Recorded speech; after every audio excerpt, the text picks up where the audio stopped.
Hello दोस्तों, आज हम इस वीडियो में आपके साथ शेयर करने वाले गोंद के एकदम स्वादिष्ट लड्डू की रेसिपी। और इसे खास करके ठंड में ही बनाया जाता है क्योंकि ये ठंडी में हमारे शरीर को ऊर्जा और ताकत दोनों देते हैं। और साथ में आप इसे रोजाना 1 या 2 खाओगे ना तो ये पूरा टाइम आपको ये स्वस्थ रखेंगे। तो मतलब है ना ये हेल्दी लड्डू। तो चलिए इस टेस्टी और हेल्दी गोंद के लड्डू बनाना हम शुरू करते हैं।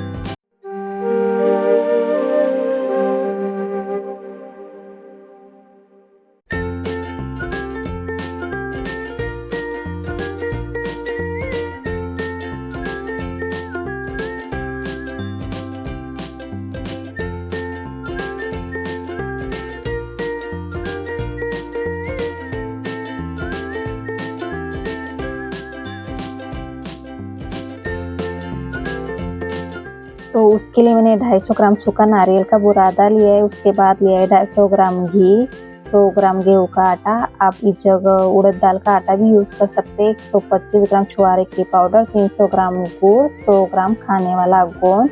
और उसके बाद लिया है मैंने 20 से 25 किशमिश, 20 से 25 बादाम के टुकड़े, 20 से 25 काजू के टुकड़े, 15 से 20 मैंने पिस्ता के टुकड़े लिए। उसके बाद लिया है मैंने 15 ग्राम खसखस और 2 चम्मच सौंठ पाउडर। तो अब हम कुछ चीज़ों को सूखा ही भूनेंगे और कुछ चीज़ों को हम घी डाल के अच्छे से भून लेते हैं।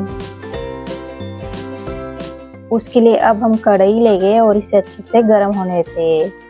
इसके बाद हम डालेंगे अभी इसमें खसखस और इसे अभी हम अच्छे से भून लेते हैं। तो कढ़ाई गर्म है, उस वजह से हमारी खसखस बहुत ही जल्दी भून जाएगी।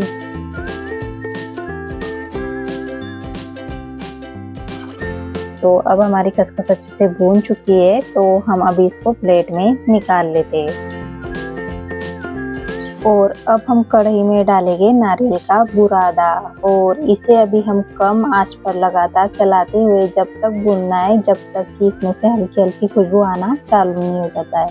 मतलब इसका हल्का सा कलर चेंज नहीं होता है, तब तक हमें इसको भूनना है।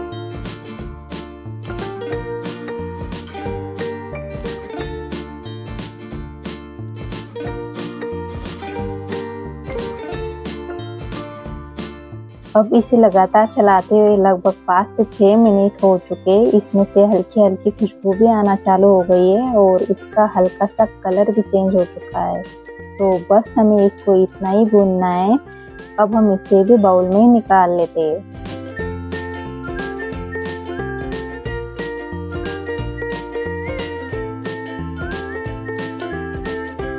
अब हमें बाकी की चीज़ें घी में भूननी है, इसलिए हम कढ़ाई में डालेंगे 2 चम्मच घी।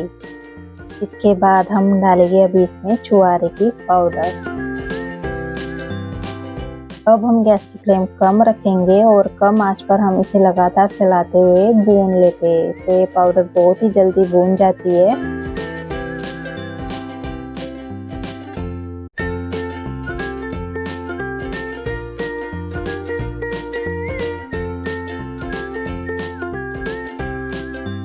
अब इसे लगातार चलाते हुए लगभग 1 से 2 मिनट हो चुके हैं। अभी आप देख रहे हैं 2 मिनट में इसका हल्का सा कलर चेंज हो चुका है, मतलब पाउडर अब अच्छे से भून चुकी है।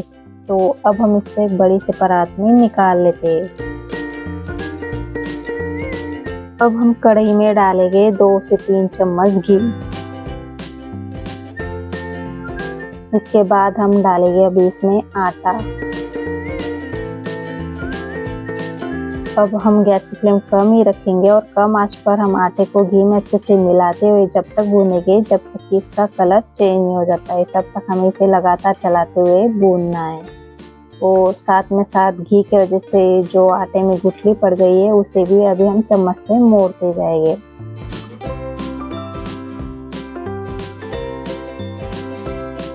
अब आटे को भूनते हुए सिर्फ 1 से 2 मिनट हुए। आटा अभी सूखा ही लग रहा है, इसलिए हम डालेंगे अभी इसमें फिर से 1 से 2 चम्मच घी।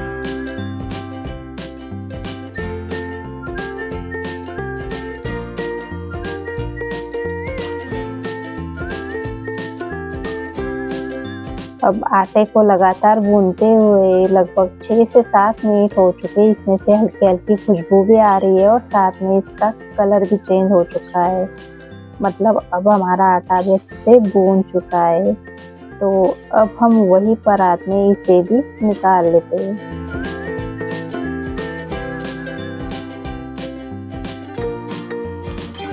अब हमें ड्राई फ्रूट को भूनना है, इसलिए हम कढ़ाई में डालेंगे 1 चम्मच घी।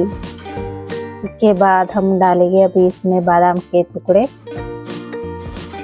काजू के टुकड़े। इसके बाद हम डालेंगे पिस्ता के टुकड़े और अब जाएगा अभी इसमें किशमिश। अब हम गैस की फ्लेम कम ही रखेंगे और कम आंच पर हम इसे अच्छे से मिक्स करते हुए भून लेते हैं।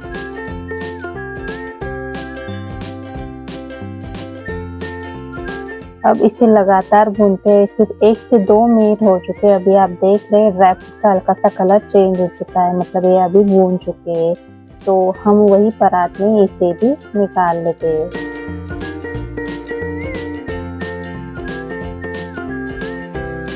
अब हम कढ़ाई में डालेंगे 1 से 2 चम्मच घी और घी को अभी हम अच्छे से गर्म होने देते हैं। घी अब गर्म हो चुका है तो हम डालेंगे अभी इसमें थोड़ा सा गोंद, क्योंकि गोंद को हम इकट्ठा घी में डालेंगे तो गोंद भूनते वक्त थोड़ा कच्चा भी रह सकता है। इसी वजह से हमें थोड़ा थोड़ा करके गोंद को भूनना है।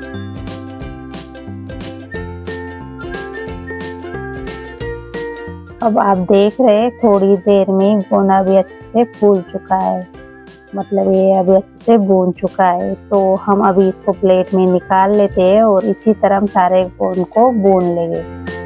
तो अभी हमारी सारी चीज़ें अच्छे से भून चुकी है, तो हम अभी इसको थोड़ा सा ठंडा कर लेते हैं। अब हमारी सारी चीज़ें अभी अच्छे से ठंडी हो चुकी है, तो हम अभी इसको एक एक करके मिक्सी में हल्का सा घुमा लेते हैं।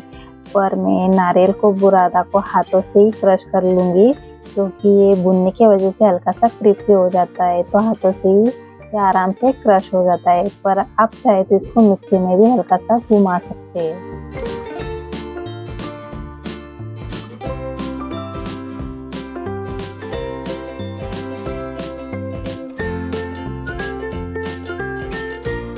लीजिए अब मैंने इसको हाथों से ही क्रश कर लिया है, तो हम अभी इसको थोड़ा साइड में रख देते हैं और बाकी चीज़ों को हम हल्का सा पीस लेंगे। अब हम मिक्सी का जार ले लेते हैं और उसमें डालेंगे अभी हम गोंद। इसके बाद हम डालेंगे अभी इसमें खसखस और अब हम इसको हल्का सा पीस लेंगे। तो हमें इसको थोड़ा मोटा ही पीसना है। अब हम परात में जो खसखस और गोंद का जो मिक्सचर है पिसा हुआ, उसे हम निकाल लेते हैं। इसके बाद हम डालेंगे अभी इसमें सौंफ पाउडर और अब जाएगा अभी इसमें क्रश किया हुआ नारियल का बुरादा। तो अभी हम सारी चीज़ों को अच्छे से मिला लेते हैं।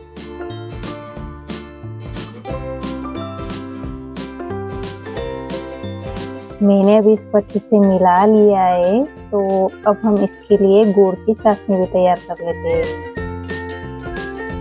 अब हमें चाशनी तैयार करनी है, इसलिए हम कढ़ाई में डालेंगे बचा हुआ घी। इसके बाद हम डालेंगे अभी इसमें गुड़ और अब जाएगा अभी इसमें 2 चम्मच पानी। अब हम इसे मिक्स कर लेते हैं और गुड़ को अभी हम मेल्ट होने देते हैं।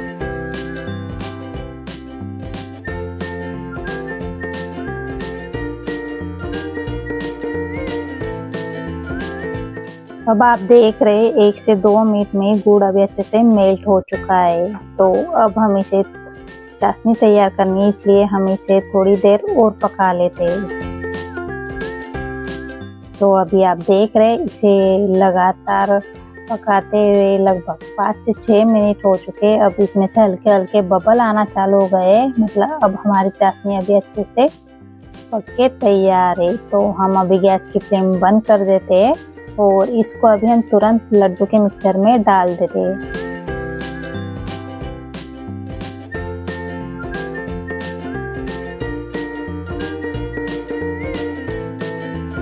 और ये अभी बहुत ही ज़्यादा गर्म है, इसलिए हम चम्मच से ही इसको मिला लेते हैं।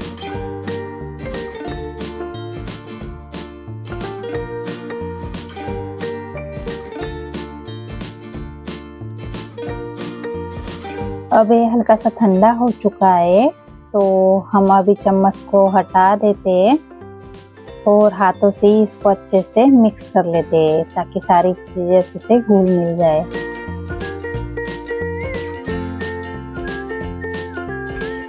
अब मैंने सारी चीज़ों को अच्छे से मिला लिया है, तो हम अभी इसमें से थोड़ा सा पोर्शन ले लेते हैं और हाथों से इसको अच्छे से प्रेस करते हुए हम इसको लड्डू का शेप दे देते हैं।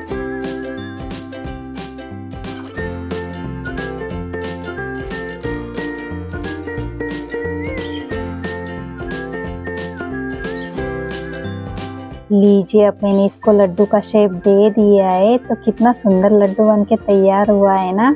तो इसी तरह हम सारे लड्डू को तैयार कर लेते हैं।